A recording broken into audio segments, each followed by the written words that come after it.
வெள்ளை முத்துக்களை தீபக் 2.5 கோடிக்கு ஏலம் கேட்டதும் மகிழ் பாபாவுக்கு பயங்கரமான கோபம் வந்தது. உடனே தன்னுடைய சேரிலிருந்து எழுந்து அவனை பார்த்து கோபமாக முறைத்துவிட்டு 3 கோடி என்று சத்தமாக சொன்னார்.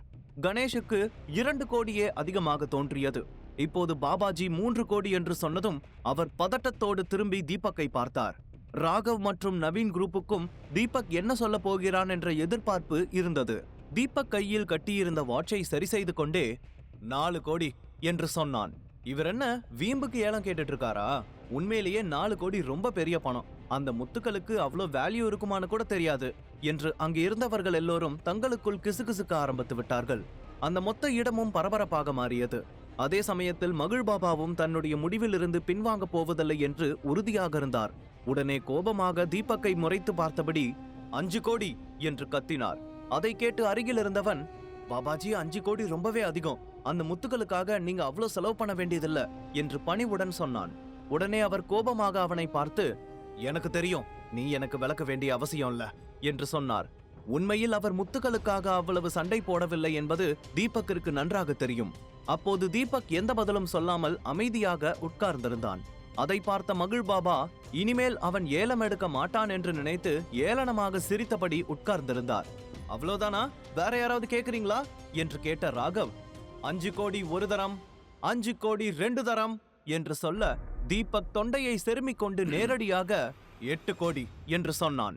8 கோடியை கேட்டதும் மொத்த பில்டிங்கும் வியப்பின் உச்சத்திற்கே சென்றது.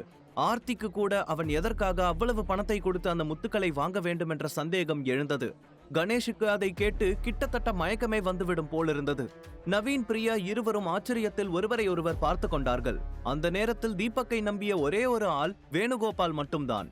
அவர் மட்டும்தான் தீபக் ஏதாவது செய்தால் அதற்கு பின்னால் ஒரு காரணம் இருக்கும் என்று நினைத்தார். 8 கோடியை கேட்டதும் மகிழ் பாபா ஒரு கணம் யோசிக்க ஆரம்பித்தார். தீபக்கின் ஆணவத்தை உடைக்க எவ்வளவு செலவானாலும் பரவாயில்லை என்று நினைத்தவர், 10 கோடி, இதுக்கு மேல அந்த பையனால ஏலம் எடுக்க முடியாதுன்னு நினைக்கிறேன் என்று சிரித்து கொண்டே சொன்னார். உடனே தீபக் அவரை பார்த்து, என்னால ஏலம் எடுக்க முடியுமா முடியாதான்னு டிசைட் பண்றதுக்கு நீங்க யாரு என்று கேட்டவன் ராகவின் பக்கமாக திரும்பி 20 கோடி என்றான். என்ன, இந்த ஜோக்கருக்கு என்னாச்சு? 20 கோடிக்கு ஏலம் எடுத்தா அவ்வளவு பணம் அவனுக்கு எங்க இருந்து கிடைக்கும்? வரும்போதே மூளையை கழட்டி வச்சுட்டு வந்துட்டானா? கடைசியா அந்த பாபாஜி ஏலம் கேட்கறத நிறுத்த போறாரு. அதுக்கப்புறம் கேட்ட பணம் கொடுக்க முடியாம இவன் அடி வாங்க போறான் என்று பிரியா சித்தார்த்தை பார்த்து சொன்னான் நவீன். இந்த முறை அவன் சொன்ன தொகையை கேட்டு கணேஷுக்கு கோபமே வந்து விட்டது. தீபக், நீ என்ன நினைச்சிட்டு இருக்க? 20 கோடி எவ்வளவு பெரிய பணம்னு உனக்கு தெரியுதா இல்லையா? இந்த முத்துக்களுக்கு உண்மையிலேயே அவ்வளவு கொடுக்கணுமா? அப்படி கொடுக்கறதா இருந்தாலும் அவ்வளவு பணம் நம்ம கிட்ட எங்க இருக்கு? நம்ம வாழ்நாள் முழுக்க உழைச்சா கூட அவ்வளவு பணத்தை சம்பாதிக்க முடியாது என்று அவன் காதில் மெதுவாக சொன்னார். உடனே தீபக் லேசாக சிரித்து கொண்டே, அங்கிள் கவலைப்படாதீங்க, எப்படியும் அதுக்கு நான் பணம் கொடுக்க போறது கிடையாது. வேணுகோபால் தான் அதுக்கான பணத்தை கொடுப்பாரு. விலைய பத்தி யோசிக்காம எனக்கு தோன்ற எதை வேணாலும் ஏலம் எடுக்க சொன்னாரு என்று சொன்னான். அதை கேட்டதும் தான் கணேஷுக்கு கொஞ்சம் நிம்மதி ஏற்பட்டது. சிறிது நேரம் அந்த மொத்த இடமும் அமைதியாக இருந்தது. அப்போது தீபக் கணேஷை பார்த்து, அங்கிள், அந்த பாபாஜி இதுக்கு மேலேயும் ஏலம் எடுப்பார்னு எனக்கு நம்பிக்கை இல்ல என்று சொன்னான். அவன் சொன்னதை போலவே பாபாஜி எதுவும் பேசாமல் அமைதியாக உட்கார்ந்திருந்தார். நீண்ட நேரம் யாரிடமும் எதுவும் பேசவில்லை. ராகவ் தீபக்கையும் பாபாஜியுமே மாறி மாறி பார்த்து கொண்டிருந்தார். லட்சத்துல தொடங்கி இப்போ 20 கோடி வரைக்கும் வந்து நிக்குது. இதுக்கு மேல யாரும் ஏலம் எடுக்க மாட்டாங்கன்னு நினைக்கிறேன். இந்த வெள்ள முத்துக்களுக்கு 20 கோடிக்கு மேல யாராவது ஏலம் எடுக்கணும்னு நினைச்சா கையை தூக்குங்க என்று சொன்னார் ராகவ். ஆனாலும் யாரும் கையை தூக்கவில்லை. பாபாஜியும் அவ்வளவு பணத்தை கொடுத்து ஏலம் எடுக்க மாட்டார் என்று எல்லோரும் முடிவெடுத்திருந்தார்கள். அந்த சமயத்தில் திடீரென பாபாஜியின் கை கால்கள் நடுங்க தொடங்கியது. அவருடைய சேர் ஒரு இடத்தில் நிற்காமல் ஆடிக்கொண்டிருந்தது. அவரது கருவிழிகள் மேலே சொருக தலையை விரித்தபடி பல்லை கடித்து ஆட ஆரம்பித்து விட்டார். அதை பார்த்து அங்கிருந்த மொத்த கூட்டமும் வேகமாக வந்து பாபாஜியின் காலை தொட்டு வணங்க ஆரம்பித்தார்கள். பாபாஜிக்கு சாமி வந்துருச்சு, இந்த சமயத்துல எதுக்கு சாமி வந்திருக்குன்னு தெரியலையே என்று எல்லோரும் தங்களுக்குள் பேசிக் கொண்டார்கள். ரைட்டு, சாமியார் வேலையை காட்ட ஆரம்பிச்சிட்டாரு, என்ன பண்றாருன்னு பாப்போம் என்று தனக்குள் சொல்லிக் கொண்ட தீபக் அமைதியாக அவர் செய்வதையே பார்த்து கொண்டிருந்தான். பாபாஜியின் ஆட்டத்தை பார்த்து எல்லோரும் பயத்தில் கன்னத்தில் போட்டுக்கொண்டு பக்தியுடன் பார்த்து கொண்டிருந்தார்கள். அப்போது பாபாஜியுடன் வந்த ஒருவன், பாபாஜி உங்களுக்கு என்ன வேணும் சொல்லுங்க, சாமி கிட்ட இருந்து என்ன விஷயத்த கேட்டு வாங்கிட்டு வந்திருக்கீங்க என்று கேட்டான். உடனே பாபாஜி கோபமாக எல்லோரையும் முறைத்து பார்த்துவிட்டு, எனக்கு அந்த முத்து வேணும். அந்த முத்துக்கள் ஒரு சாதாரண மனுஷ கைக்கு போக கூடாது. அப்படி போச்சுன்னா மொத்த உலகமே ஒரு பெரிய பேரழிவை சந்திக்கும். அந்த முத்து என்னோட கைக்கு வரணுங்கிறது கடவுளோட விருப்பம்.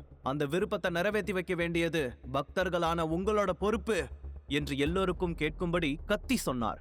அதை கேட்டதும் தீபக் கோபத்தில் பல்லை கடித்தபடி, நினைச்சேன் மக்களை தூண்டி விட்டுதான் அந்த முத்துக்களை எடுப்பான்னு நினைச்சேன். அதே மாதிரி கேட்க ஆரம்பிச்சிட்டான். இந்த மாதிரி போலி சாமியாருங்களெல்லாம் ஊரை விட்டு அடிச்சு விரட்டணும் என்று தனக்குள் சொல்லிக் கொண்டான். அவருடைய வாக்கை கேட்டு மக்கள் எல்லோரும் ஒருவரை ஒருவர் பார்த்து கொண்டார்கள். அப்போது பாபாஜியுடன் வந்தவன் எல்லோரையும் பார்த்து, பாபாஜிக்கு அந்த முத்துக்கள் வேணும், இல்லனா ஒரு பெரிய பேரழிவு ஏற்படும். கடவுளே நேரடியா பாபாஜியோட உடம்புக்குள்ள வந்து இந்த விஷயத்த சொல்றாங்க. அதை மட்டும் நீங்க பண்ணலனா இந்த உலகத்தோட அழிவு நிச்சயம் என்று சொன்னான். அதை கேட்டு சிலர் வேகமாக முன்னால் வந்து ராகவிடம் விளக்க, சரி, கடவுளுக்கு எதிராக என்னால என்ன பண்ண முடியும்? நான் இந்த முத்துக்களை பாபாஜி கிட்டேயே கொடுத்துடுறேன் என்று சொன்ன ராகவ் அந்த முத்துக்களை எடுத்துக்கொண்டு பாபாஜியிடம் கொடுக்க சென்றார். அப்போது திடீரென அங்கே வந்த தீபக் ராகவின் கையை பிடித்துக் கொண்டு, என்ன பண்றீங்க மிஸ்டர் ராகவ்? அந்த முத்துக்களை நான் ஏலம் எடுத்திருக்கேன். அது இப்ப என்னோடது. என்னோட சம்மதம் இல்லாம நீங்க அதை யாருக்கும் கொடுக்க முடியாது. இப்போதைக்கு எனக்கு அதை யாருக்கும் கொடுக்க விருப்பம் இல்ல என்று சொன்னான். அந்த வார்த்தைகள் அங்கிருந்த மொத்த பேரையும் பயத்தில் உலுக்கியது. பாபாஜியின் முகம் இன்னமும் அதிகமாக கோபத்தில் சிவந்தது. அவன் உடனே கோபமாக எழுந்து தீபக்கை பார்த்து ஆக்ரோஷமாக கத்தினார். அதை பார்த்து கணேஷுக்கு பதட்டம் அதிகமானது. வேணுகோபாலுக்கும் அந்த சமயத்தில் என்ன செய்வதென்று தெரியாமல் பாபாஜியின் அருகில் நின்றிருந்தார். முட்டாள், நீ யார்கிட்ட பேசிட்டு இருக்கன்னு தெரியுதா?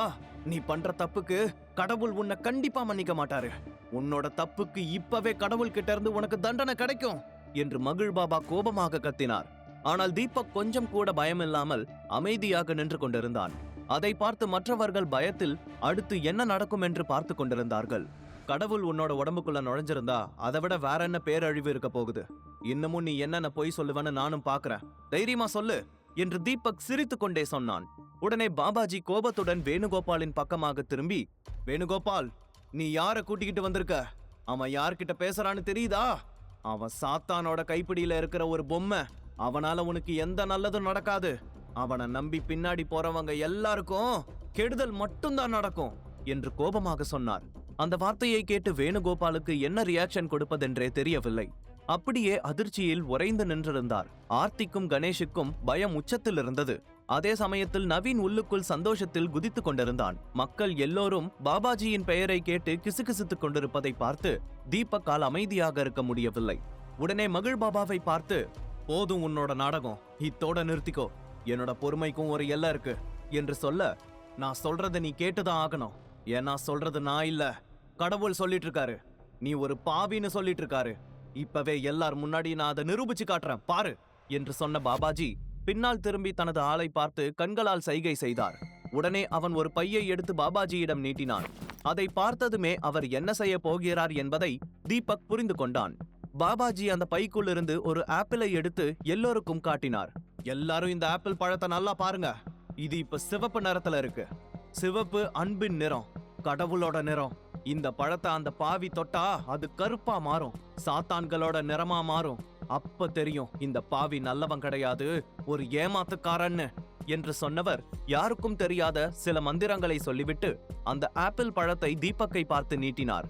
வா, வந்து இந்த பழத்தை எடு என்று பாபாஜி உற்சாகமாக சொன்னார். தீபக் கொஞ்சம் யோசித்துவிட்டு அந்த பைக்குள் இருந்த பழத்தை வெளியே எடுத்தான். அவன் கையில் இருந்த பழத்தை பார்த்ததும் மொத்த கூட்டமும் அதிர்ச்சியில் உறைந்து நின்றது.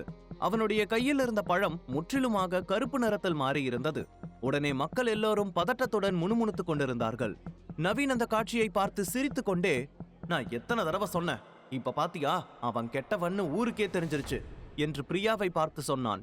பிரியா எந்த பதிலும் சொல்லாமல் ஆச்சரியத்துடன் தீபக் மற்றும் பாபாஜியை பார்த்து கொண்டிருந்தாள். கணேஷும் ஆர்த்தியும் அதிர்ச்சியில் உறைந்து போனார்கள்.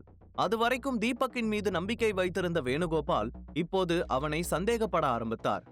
எல்லாரும் பாருங்க, பழம் அந்த பாவியோட கைக்கு போனதும் கருப்பா மாறிடுச்சு. இவன் ஒரு பாவி, மக்களை ஏமாத்தி அவங்களோட ரத்தத்தை உறிஞ்சிற ஒரு கொடூரன். இவனை வெளியே விட்டா இவனால நிறைய பேர் பாதிக்கப்படுவாங்க. உடனே போலீஸ்க்கு போன் பண்ணி இவனை பிடிச்சு கொடுங்க என்று கத்தி சொன்னார் பாபாஜி. உடனே அவருடைய ஆள் போலீஸ்க்கு கால் செய்ய போனை எடுத்துக்கொண்டு தனியாக சென்றான்.